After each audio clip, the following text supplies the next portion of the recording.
Oh, c'est commencé. Alors, bonjour, ici Mélanie pour RPG Need Help. Et je vais faire une nouvelle capsule aujourd'hui. Ben oui, c'est pour ça que je fais. Donc, sujet du jour, le concept du RPG, comment en faire un, étape par étape. La première étape, se trouver un sujet. Donc, c'est une chose assez difficile peut-être pour vous, mais en fait, se trouver un sujet, c'est pas tant dur. Premièrement, il suffit de faire une recherche. Car c'est sûr, on peut se dire, ah oui, ok, facilement comme ça, je vais faire, bon, je sais pas, un RPG sur Vampire Diaries. En fait, j'ai rien contre eux. Et donc, c'est facile parce que vous connaissez bien ça. Mais est-ce que vous savez s'il y a beaucoup de RPG sur Vampire Diaries, ou sur Harry Potter, ou sur tous les autres types de RPG possibles? Non, vous ne le savez pas forcément au départ. Enfin, peut-être que oui, mais bon, hein, il y en a qui ne savent pas. Mais juste pour dire comme ça, des RPG de Vampire Diaries, il y en a plein. Des RPG de Harry Potter, il y en a plein. Et des RPG de école surnaturelle, il y en a plein. Oui, j'en étais une d'ailleurs. Donc, ce qu'il faut faire au départ, c'est de faire une recherche à savoir si notre sujet a déjà été pris une ou deux fois, ou même plus que deux fois, ça c'est clair.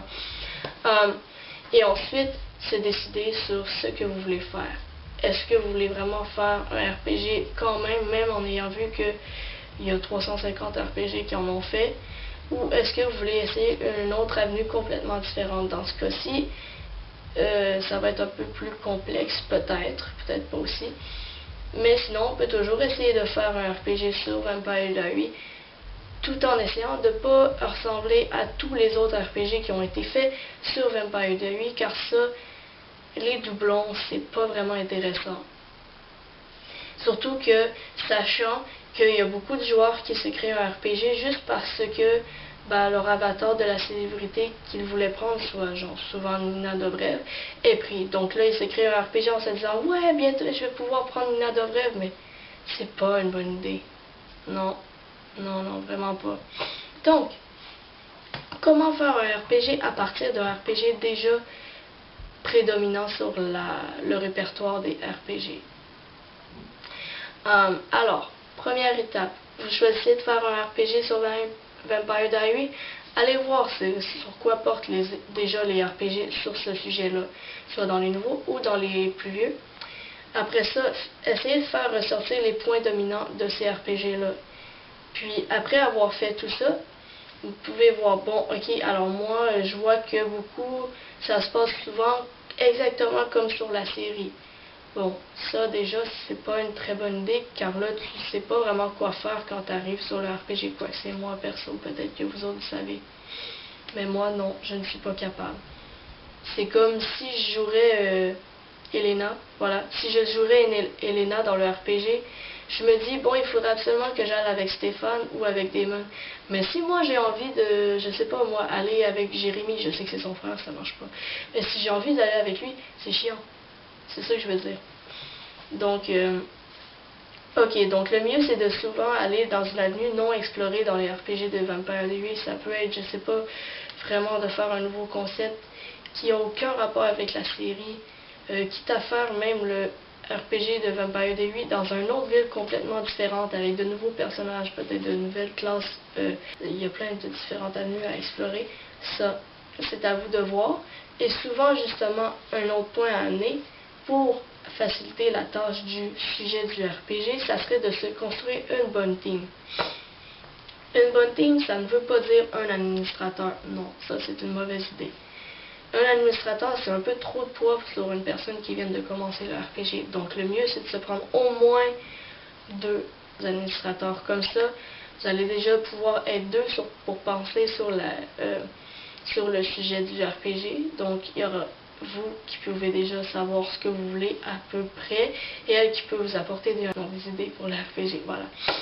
Donc voilà, votre équipe est montée, votre idée est trouvée. Qu'est-ce qu'il reste à faire? Bon, il y a les personnages. Les personnages de l'histoire. Comment créer? Bon, c'est sûr que si vous partez sur un RPG d'un type série, donc vous savez déjà que mettons sur Vampire Diaries, on va rester sur ce thème-là. Il y a Elena, il y a Damon, il y a Stéphane. C'est sûr qu'il va falloir que ces personnage-là soit joué, à moins que vous y allez dans une différente avenue.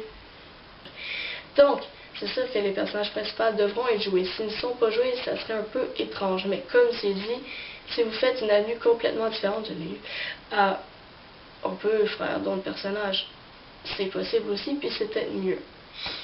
Ça pourrait être plus intéressant et original, c'est ce que je veux dire. Donc, ensuite, après avoir fait les personnages prédéfinis, si vous en avez trouvé des nouveaux, c'est toujours bien. Je vais faire les noms des personnages dans une autre vidéo, sinon ça va trop allonger celui-ci. Donc, après avoir fait les personnages, qu'est-ce qui vous reste sur le blog? Bon, il reste l'habillage. L'habillage, c'est trop facile de prendre les habillages de Skyblog, surtout qui sont personnellement pas toujours intéressants. Que faire alors? Ben, déjà, il y a des ressources d'habillage qui existent. Il y en a qui sont proposées d'ailleurs sur le blog dont je m'occupe, c'est-à-dire de RPG Répertoire. Il y a déjà des sites d'habillage connus, ce qui est genre assez simple quand même à se servir car ils vous donnent toutes les couleurs à prendre, les polices, le background, c'est-à-dire l'image de fond. Tout est fourni sur ces blogs-là, donc c'est assez simple d'utilisation. Sinon, même encore là, il existe des personnes qui aiment bien faire des montages, moi d'ailleurs, et qui seraient prêtes à vous faire des montages pour vos blogs. Il y en a même, d'ailleurs je peux vous donner des liens dans la description, juste en bas. Donc voilà, alors c'est les fonds d'écran, ouais, l'habillage, voilà. Le contexte, si vous l'avez trouvé, c'est toujours bien. Ensuite, après ça, qu'est-ce qu'il vous reste à faire? Élaborer les articles qui sont classés comme étant chiants, c'est-à-dire les règlements, les fiches d'inscription, si vous en avez deux, c'est possible. Après, l'article principal, cela étant l'article qui présente votre RPG. Ça aussi, c'est un article important. Et c'est vraiment les 3 articles importants. Si vous en avez d'autres à rajouter, vous pouvez en ajouter. C'est toujours apprécié. Ensuite, qu'est-ce qu'il doit avoir dans l'article de présentation? Le contexte. C'est déjà une bonne idée. Bien sûr, vous pouvez le faire dans un article à part. Si vous avez beaucoup de choses à dire dans le bienvenu, ça se peut. Ensuite, qu'est-ce qu'il y a à dire dans le bienvenu? C'est comme j'ai dit, soit le contexte, ensuite soit présenter si le RPG est en cours ou non, si les inscriptions sont acceptées ou pas, les prédéfinies ou pas. Ensuite, donner les liens vers les répertoires. Après ça, l'article de règlement. Bon, ben là, l'article de règlement, c'est les règlements qui sont sur le RPG. Donc, ça peut être aussi soit, bon, pas d'insultes entre les créas, ça c'est un peu général ensuite, mais c'est des affaires plus spécialisées sur votre RPG. Ça pourrait être, bon, ben moi dans mon RPG, je ne veux pas de scène de sexe. Moi dans mon RPG, les multicomptes, c'est pas permis. Moi dans mon RPG, bon, c'est un peu ce genre de truc-là. Et disons aussi, moi dans mon RPG, les hybrides ce n'est pas permis, donc c'est une race ou une autre. Ou ça peut être beaucoup de choses, les règlements, ce sont les quelques-unes seulement que j'ai en tête là, comme ça, et que j'ai de la misère à trouver, mais c'est pas grave. Ensuite, qu'est-ce qui nous reste après les règlements? Bon, là j'avais dit le contexte, la fiche d'inscription. Bon, la fiche d'inscription c'est pas important aussi. Vous pouvez faire basique en disant le nom, prénom, âge. Le métier ou peu importe la race du personnage, ça dépend c'est quoi le type du RPG que vous faites. Ensuite, l'avatar choisi et bien sûr, ensuite, il restera toujours la biographie. Bon, avec la biographie, c'est possible de donner des règlements concernant celle-ci, soit de faire une biographie libre, donc vous faites le nombre de lignes que vous voulez, ou de faire ok, moi je veux un nombre de lignes prédéfini, donc 10 lignes pour la bio, sinon c'est pas bon. C'est possible aussi de le faire. Ensuite, qu'est-ce qu'il nous reste à faire après dans l'inscription? Bon, ben, moi personnellement, dans Across the Universe, j'ai mis un exemple de publication, ce qui aide beaucoup pour faire un tri avant que les joueurs s'inscrivent sur le RPG. Puisqu'avec des exemples de publication, ce qui arrive, c'est si la personne fait que des publications de 2 lignes, vous savez qu'elle va juste faire ça dans le RPG. Donc, dites pas que vous l'aviez dit dans les règlements. Parce que oui, vous l'avez dit dans les règlements, mais certains, les règlements passent par-dessus, il faut pas l'oublier.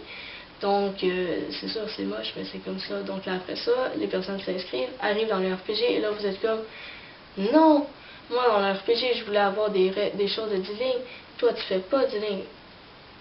Bon, c'est moche à dire, mais il faut le dire. Sauf que une façon d'empêcher ça, c'est justement de faire une publication d'exemple. Aussi, ça empêche d'avoir des joueurs qui font trop de fautes. Bien sûr, c'est peut-être que vous vous en fichez, mais moi, je suis une personne qui personnellement déteste les fautes dans les RPG. Bon, c'est sûr que si c'est lisible, c'est pas si grave. Mais s'il y en a trop, moi, ça m'énerve. Mais c'est juste moi.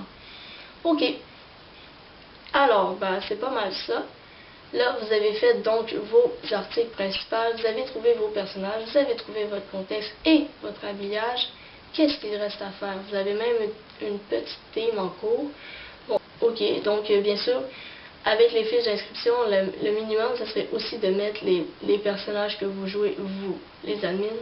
C'est toujours bien de le dire, comme ça, quand un joueur arrive sur le RPG, il va dire « Ah, oui, je sais que moi j'ai un problème en ce moment, je vais aller parler à celle qui fait Elena parce que je sais que c'est l'admin. » Donc c'est une raison, et surtout de préciser bien sûr que c'est l'admin et que c'est pas juste un personnage que vous écrivez comme ça. C'est toujours important de dire « Ok, ça c'est l'admin, et voici ma bio, tout ça, tu sais. » C'est toujours bien aussi, vous pouvez mettre un article présentation des admins, mais c'est pas obligatoire, mais moi je l'ai fait, mais c'était pas obligatoire. Donc c'est pas mal ça. Ensuite, le contexte, bon, on en a déjà parlé, c'est vraiment en lien avec le sujet. Lorsque vous avez créé votre sujet, faire le contexte, ça ne devrait pas être si difficile que ça, bien sûr, ça peut l'être. C'est possible. Mais en théorie, le contexte, c'est juste vraiment de résumer ce que vous avez choisi comme sujet. Après ça, ben, ça serait de l'étoffer parce que c'est sûr, si votre contexte fait 2 lignes, c'est pas très bon. Donc l'étoffer, c'est pas si dur que ça. Comme j'ai déjà lu sur un blog d'aide, vraiment se poser les questions pourquoi à chaque phrase que vous dites, comment ça se fait que c'est comme ça l'aide beaucoup à étoffer, soit une bio, même aussi c'est valable pour les bios, mais aussi un contexte. Genre si on dit, par exemple dans une bio, ok mes parents sont morts et blabla, blabla. Ok, pourquoi ces parents sont morts? Ça, c'est une question à se poser. Ok, là, tu réponds à la question, puis ça peut s'ajouter à la bio. C'est exactement ce que je veux dire. Donc, avec ces conseils-là, normalement, vous avez réussi à faire un bon blog. Et bien sûr, il faut trouver le titre. Un titre, c'est toujours bien. C'est sûr que si vous mettez toujours RPG, machin, machin, ça fait beaucoup répétitif parce que tout le monde dans leur URL s'écrit RPG, un machin truc. Oui, c'est pas très original, parce que c'est toujours comme ça. Mais c'est sûr que c'est bien parce que ça désigne que c'est un RPG, mais c'est pas le but. Ensuite, quoi dire? Bon, dans le nom du RPG, le nom, pas l'adresse. Dans le nom du RPG, il faut vraiment que ça ait un lien avec votre RPG. Pas forcément Vampire Diary RPG. Non, ça c'est vraiment mauvais. Ça peut être un nom, genre, comme j'ai vu des RPG qui s'appellent Mystic Fall. Bon, c'est bien, c'est le nom de la ville.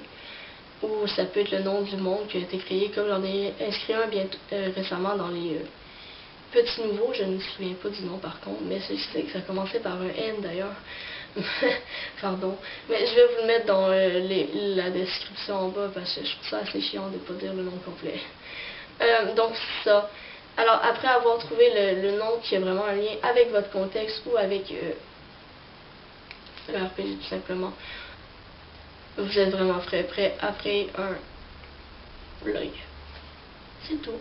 Après avoir créé le blog, donc dans le fond là, tout devrait être en place normalement. Mais ça, après, je le ferai dans une autre vidéo. Sinon, mon vidéo, il va durer 45 minutes. Et c'est pas ce que je veux. Je suis sûre qu'il dure déjà 10 minutes. Donc, on va vous épargner là-dessus. Je suis pas si méchante là, ouais. Mais, je suis pas convaincue de ça. En tout cas, donc, alors ça c'est la fin pour la capsule d'aujourd'hui. Alors j'espère que vous avez apprécié. Si vous l'avez pas apprécié, bah tant pis. Si vous avez apprécié, tant mieux. Laissez des commentaires aussi. J'aimerais ça savoir ce que vous voulez avoir comme sujet pour les prochaines capsules, car à un moment donné, bien sûr, je saurais plus quoi dire. Malheureusement, c'est un fait. Je me tarie de sujet à un moment donné. J'ai plus d'imagination. Ah, non. Donc, écrivez ça sur le blog. Il y a un espace commentaire et vous pouvez dire ce que vous avez pensé de vidéo, les prochaines suggestions.